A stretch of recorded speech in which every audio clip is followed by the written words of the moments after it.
era uma esquerda demarcatória, uma esquerda contra tudo e contra todos, uma esquerda que não dialoga, que não é realista, que não lida com que não sabe fazer uma análise de conjuntura para ver se aquela é a melhor tática naquele momento ou não. E a gente achava em 2015 que o sindicato estava fazendo estava contribuindo para o golpe.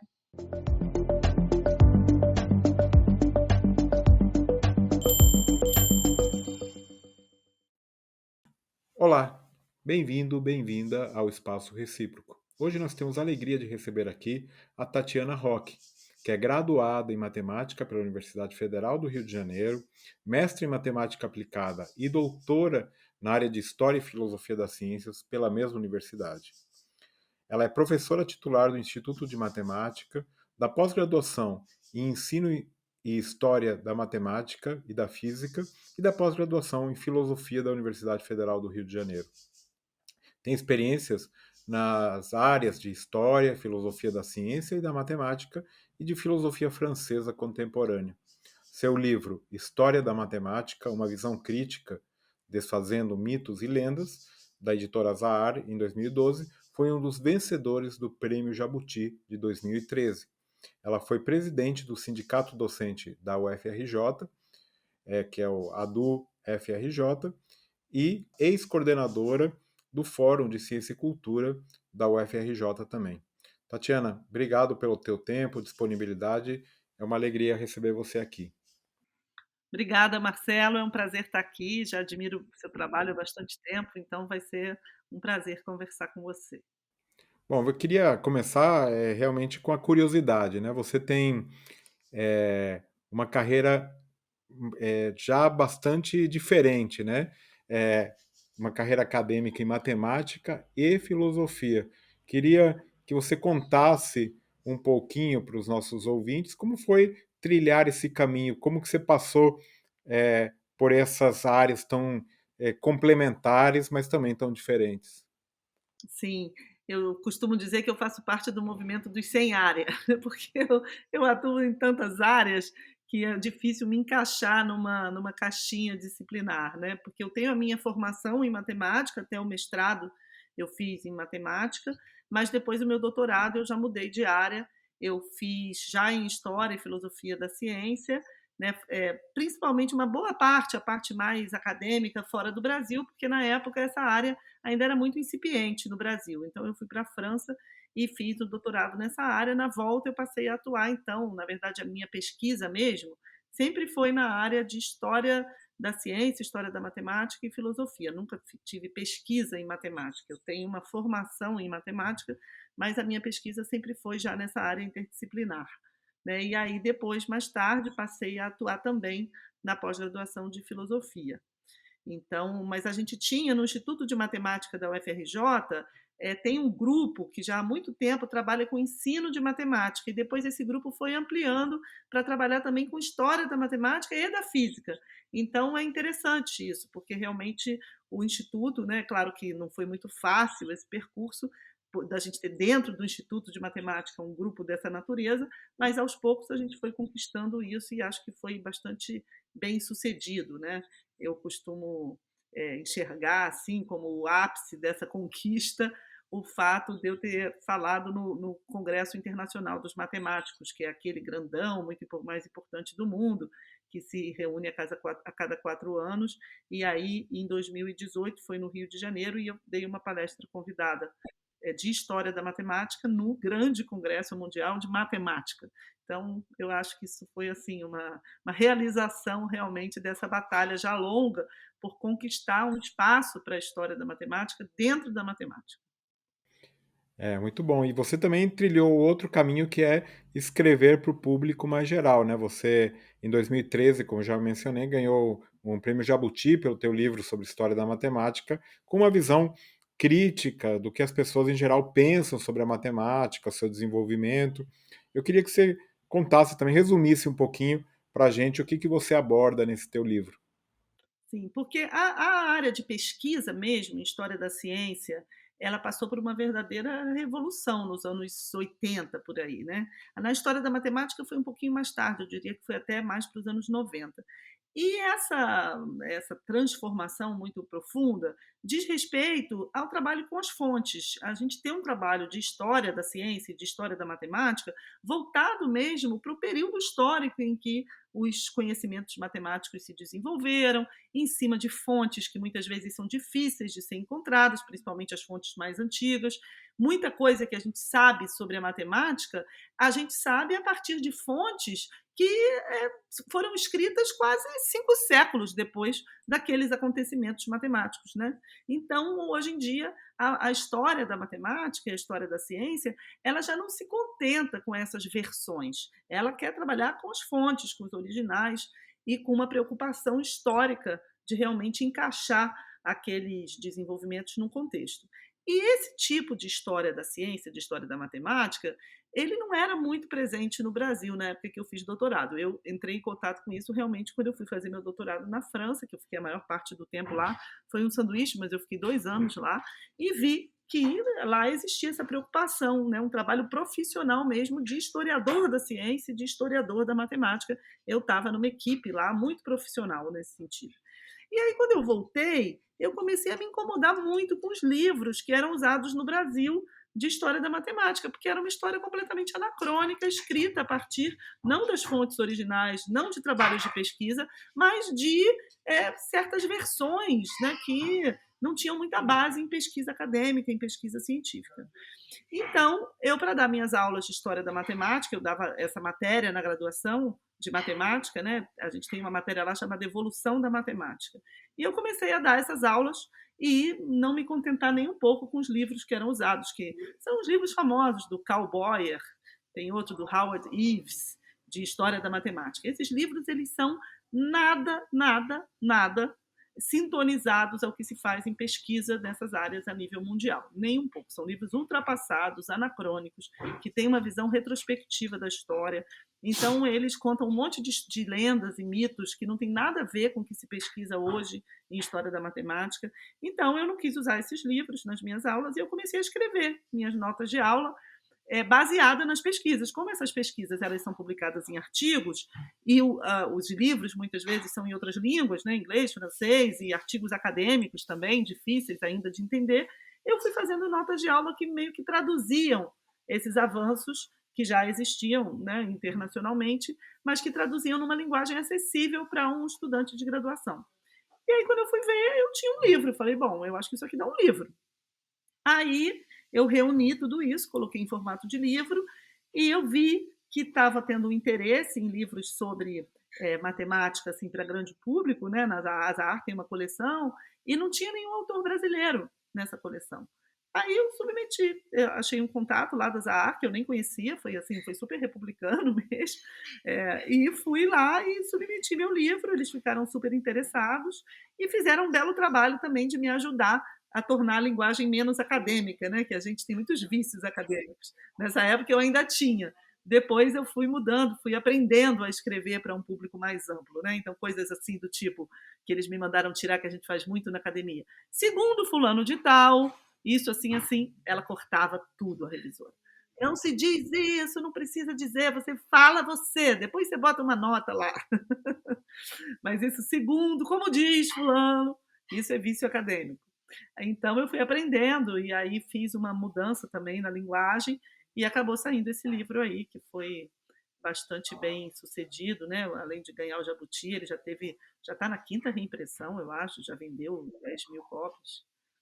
Muito bom. E eu vi que você realmente, agora, já na pandemia, você lançou um outro livro denominado O Dia em que Voltamos de Marte, uma história da ciência e do poder com pistas para um novo presente, que saiu em 2021. Queria saber eu confesso aqui que eu ainda não li, que queria saber o título, né, me deixou curioso, que você aborda, e como a história, a filosofia, a matemática podem nos ajudar a sair destes tempos nebulosos, né, que estamos vivendo.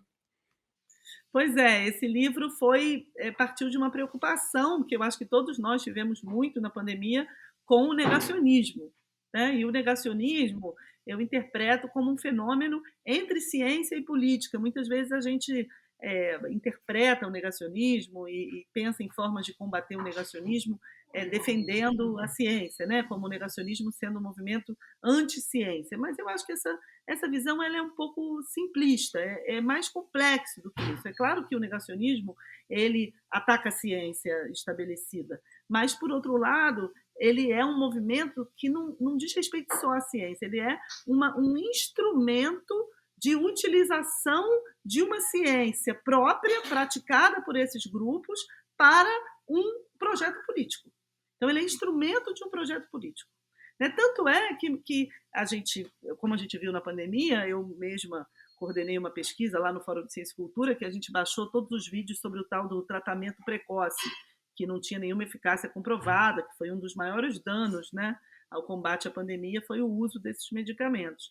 E a linguagem que é usada na defesa desses medicamentos, nos vídeos, é uma linguagem que mimetiza a linguagem científica. Eles citam papers, eles usam uma linguagem que tem dados, números, resultados, cita pessoas.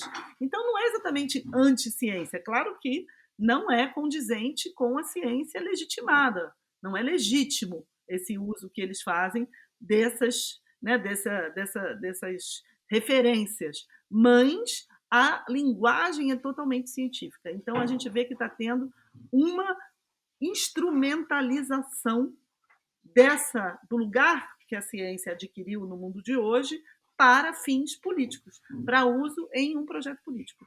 Então, eu acho que não dá para entender o negacionismo sem entender que ele é parte de um projeto político.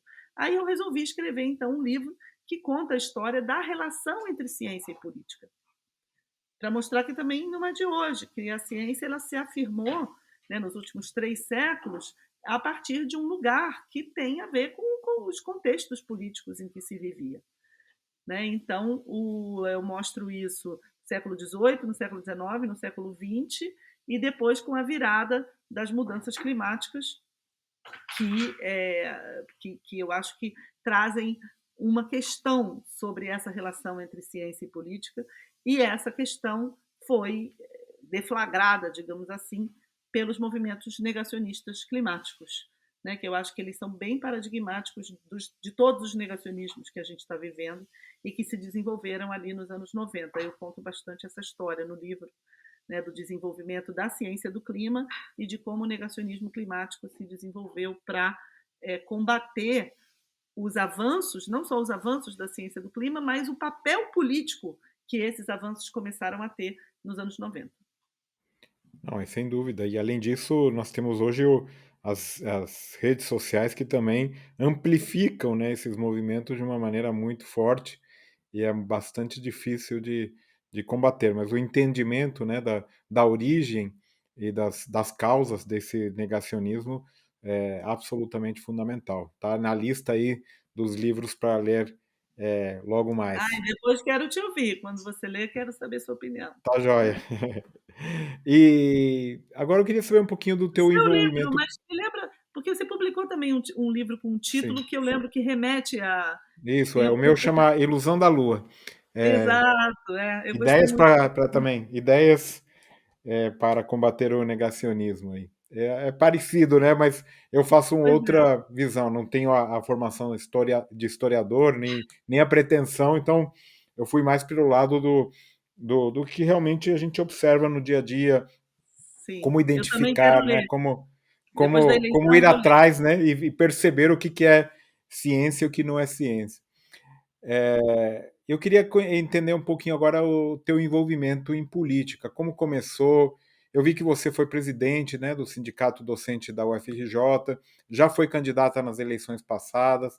O que te levou a esse envolvimento mais direto com a política? Então, eu sempre gostei de política, né? Sempre já fui militante, fui filiada ao PT há muito tempo, já fui assessora do vereador aqui no Rio de Janeiro, Augusto Boal, que foi um mandato muito incrível, assim, né? Nos anos 90, isso. Então, eu sempre gostei de política, mas a minha relação era uma relação mais de militância, assim, né? Agora, em 2015, eu assumi o sindicato do docente da UFRJ, liderando um grupo que vinha fazendo já um debate na UFRJ desde o início do governo Lula. sabe? Porque, não sei, você aí, né, da Unicamp, não sei se acompanhou muito isso, mas a implantação de todas essas mudanças que eu acho que foram muito positivas para a universidade, né, da era Lula, ela começou com muita resistência, né? No início, logo no início, quando o Lula assumiu, ele já se aventava essa possibilidade de cotas para negros, cotas sociais, de expansão, democratização. E na UFRJ tinham grupos de esquerda que eram muito contrários a isso. Isso me revoltava muito. Eu sempre fui de esquerda, mas eu era a favor disso e achava que a gente tinha que implantar, sim, cotas de democratização, expansão.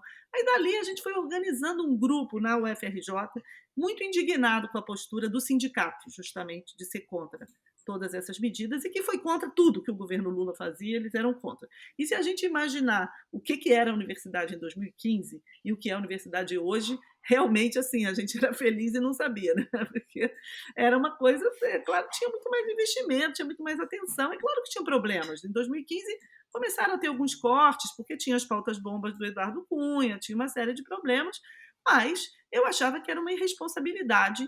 Naquele momento ali, em 2015, a Dilma já pendurada, já sofrendo vários ataques que foram dar no golpe no ano seguinte, o movimento docente fazer ir contra o governo, né? E contra a Dilma. Fizeram uma greve longuíssima contra a Dilma. E a gente se opunha a isso. A gente se opunha àquela direção do sindicato, que era de esquerda, mas era uma esquerda mais de demarcação, né? Eu nem vou dizer radical, porque eu gosto da palavra radical. Era uma esquerda demarcatória, uma esquerda contra tudo e contra todos, uma esquerda que não dialoga, que não é realista, que não lida com que não sabe fazer uma análise de conjuntura para ver se aquela é a melhor tática naquele momento ou não. E a gente achava em 2015 que o que o sindicato estava fazendo estava contribuindo para o golpe, como realmente se verificou. Né? Então, o nosso grupo, que já vinha se organizando há muito tempo e já vinha antagonizando com a direção do sindicato, quando chegou em 2015, a gente falou: não, chega, ia ter eleição. A gente falou: a gente precisa ter uma candidatura, porque também não adianta a gente ficar reclamando o tempo todo desse grupo e não fazer nada. E aí eu era a liderança desse grupo, me candidatei e a gente ganhou o sindicato com muita margem. Inclusive, nosso grupo continua ganhando até hoje. E depois o nosso grupo ganhou a reitoria também. Hoje é o mesmo grupo que está hoje na reitoria da UFRJ, né? Então, que é isso, que nós somos um grupo de esquerda, mas uma esquerda que eu acho que pensa mais taticamente, que é mais realista, que tem uma visão um pouco mais pragmática da política, que a gente não quer ser contra tudo, contra todos e ficar se batendo contra um governo que, afinal de contas, era nosso aliado. Agora, no governo Bolsonaro, ninguém fez nada, né? Agora, no governo Bolsonaro, não teve greve, não teve grande, nada disso. Eles faziam isso contra Dilma e contra o Lula. Então, foi nessa situação que eu virei presidente do sindicato docente da UFRJ e eu era, então, presidente do sindicato quando estourou o golpe. Então, imagina, aí a gente fez muita coisa. Uma coisa que a gente fez vários movimentos, tentando juntar redes e ruas, nos aproximando das sociedades científicas. O movimento docente nunca tinha feito ações conjuntas com a SBPC e com a ABC, só para você ter uma ideia. A gente que promoveu isso. A gente se aproximou da SBPC, a gente se aproximou da Academia Brasileira de Ciências, a gente se aproximou das sociedades científicas, que eram vistas pelo antigo movimento docente como pelegas.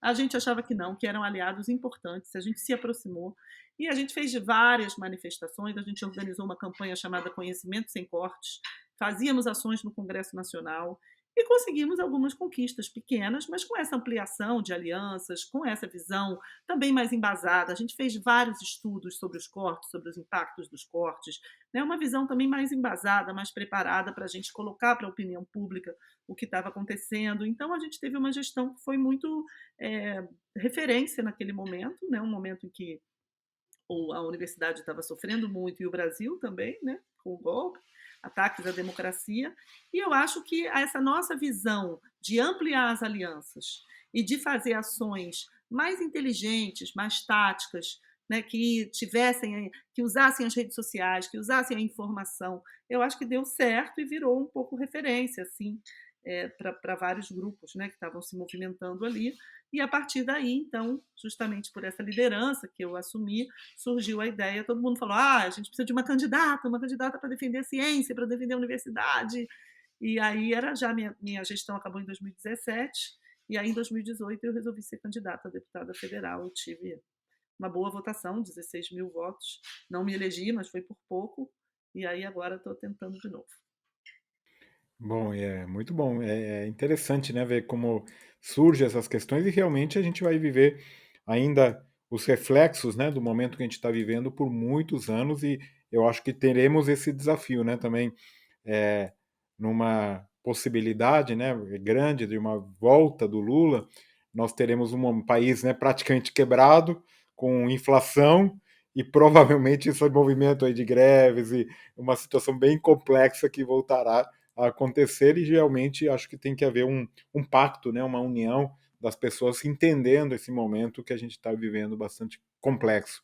Queria saber um pouco você, já como candidata ou pré-candidata, não sei bem se já foi homologado de fato, mas queria, você provavelmente está rodando aí o Rio de Janeiro, ouvindo as pessoas, conversando, o que você tem sentido da população, das pessoas que você conversa, o que você tem encontrado nessas conversas que você tem feito?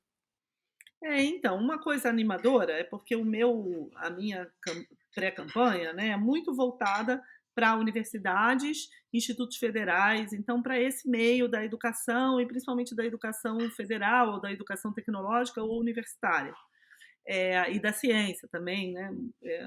Então, nesses meios, eu acho que há realmente uma unanimidade, né? Primeiro, de que a nossa tarefa mais urgente nesse momento é derrotar Bolsonaro e derrotar o bolsonarismo, que ainda vai ficar entranhado na sociedade por um tempo. E que as universidades e essas instituições de ensino têm um papel fundamental nisso. Agora, elas vão ter um papel fundamental nisso se elas continuarem mais democráticas e conseguirem ser ainda mais, ou seja, se elas refletirem o perfil, né, se elas tiverem a cara do povo brasileiro, elas não podem ser universidades elitistas só para uma parcela da população, elas têm que ter cotas, elas têm que ampliar as vagas, ampliar o acesso. Então, se elas continuarem sendo representativas, como se tornaram, né, nos governos Lula, elas têm realmente um potencial enorme nesse enfrentamento que eu acho que a gente vai ter que fazer contra esses setores conservadores, reacionários, autoritários, representados pelo bolsonarismo. Né? Um exemplo disso é o negacionismo. A gente, há um tempo atrás, lutava contra o corte de verbas. Né? A gente já luta contra isso há muito tempo. Você mesmo já escreveu artigos, né, brilhantes sobre isso, como o corte de verbas impacta negativamente a universidade, a ciência e tecnologia, de que a gente precisa tanto. Mas agora a situação piorou muito. Porque agora, além dos cortes, a gente ainda tem o negacionismo, ataques à liberdade de expressão, tentativas de deturpar o conhecimento acadêmico. Então, a nossa tarefa ela duplicou. Né? A gente precisa lutar contra os cortes, mas também precisa combater esses movimentos negacionistas e que atentam contra a liberdade de cátedra. Né? Então, eu acho que a universidade, as instituições científicas e educacionais estão muito cientes disso, estão muito preocupadas com esse assunto, porque estão sofrendo na pele esses ataques, as pessoas estão com medo. Teve uma pesquisa agora do Observatório do Conhecimento, que é a do FERJ, né, nosso sindicato lá, fundou, que mostra sobre ataques à liberdade acadêmica. E mostra que os ataques à liberdade acadêmica estão causando um fenômeno muito ruim, que é a autocensura dos pesquisadores e dos professores. Então, as pessoas já evitam falar certas coisas porque tem medo de ser filmado, tem medo de parar nas redes sociais. Imagina, né? Um clima desses de censura, uma coisa horrível, de perseguição. Então, eu acho que as pessoas estão muito conscientes, da centralidade da universidade, das instituições científicas, das instituições de ensino. Dois, da nossa tarefa dentro dessa conjuntura de derrotar o bolsonarismo. Então, isso, na verdade, me deixa animada, porque eu, de certa forma, me proponho a ser uma liderança desse movimento. Né? Então, eu vejo que é um movimento que ele tem mesmo muita repercussão, muita demanda na sociedade por isso. Isso, e você aí no Rio de Janeiro e tem aí todo um movimento, né, que surgiu, que é bem interessante de criar uma bancada, né, de ciência, tecnologia, educação superior. Acho que é um movimento extremamente importante e tomara que dê certo, né, que muitos colegas no Brasil inteiro sejam eleitos tanto nas câmaras estaduais ou nos como deputado federal, para podermos criar essa bancada realmente que a gente está precisando. Já passou da hora de termos um movimento desse tipo. E o Congresso Nacional hoje se organiza em bancadas temáticas, né? Tem bancada do boi, da Bíblia, da bala. A gente precisa também de uma bancada da ciência, da tecnologia, das universidades, né? Sem dúvida. Tatiana, eu queria agora que você nos recomendasse, se possível, um livro, um podcast, uma série, um canal no YouTube, um filme, qualquer coisa que vier na sua cabeça aí que vale a pena ler. Ah, vamos lá.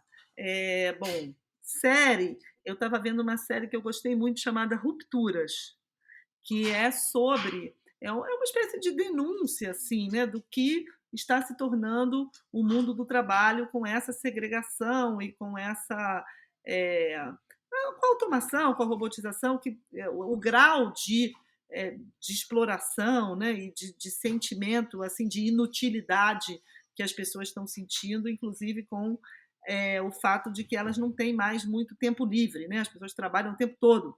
Então, eu acho que eu gosto muito desse debate sobre trabalho também, é uma das coisas que eu penso também sobre isso, porque eu defendo muito a renda básica de cidadania, né? Eu sou vice-presidente da Rede Brasileira de Renda Básica, lá junto com o Suplicy, e aí eu gosto muito desse debate sobre trabalho. Essa série é muito interessante, se chama Ruptura. Muito legal. Que mais? Filme eu não tenho conseguido ver muito, não. Tenho visto mais série. E sobre. Aí o que mais? Livros, né? Pode ser Livros eu. livro, podcast, o que você quiser. Livros eu estava lendo aqui agora mesmo, porque estava preocupada com essa questão das redes sociais, do papel das redes sociais, inclusive nas eleições, a questão do negacionismo, das fake news, né? Estou até com ele aqui na minha frente, A Era do Capitalismo de Vigilância, da Shoshana Zuboff. Eu estava lendo também esse livro há pouco tempo. Agora, na campanha, não estou conseguindo ler nada, né? Só vejo série de vez em quando. Faz parte. Mas estava lendo há pouco tempo. Também estou. Essa questão do papel das redes sociais na difusão de fake news, né? Tem um podcast que eu quero recomendar também.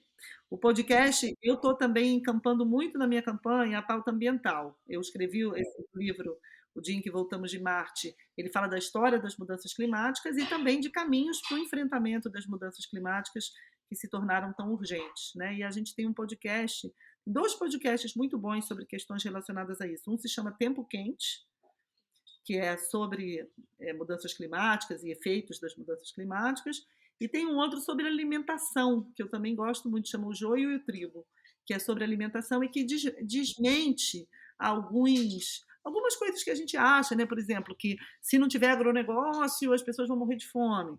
Não é verdade. Então, ali tem muitas informações sobre essa questão da alimentação saudável, que tem a ver também com novos modelos de agricultura ecológica, sustentável. Eu também estou bastante interessada nessa discussão depois do meu livro, né, sobre mudanças climáticas e modos de achar soluções para enfrentar as mudanças climáticas.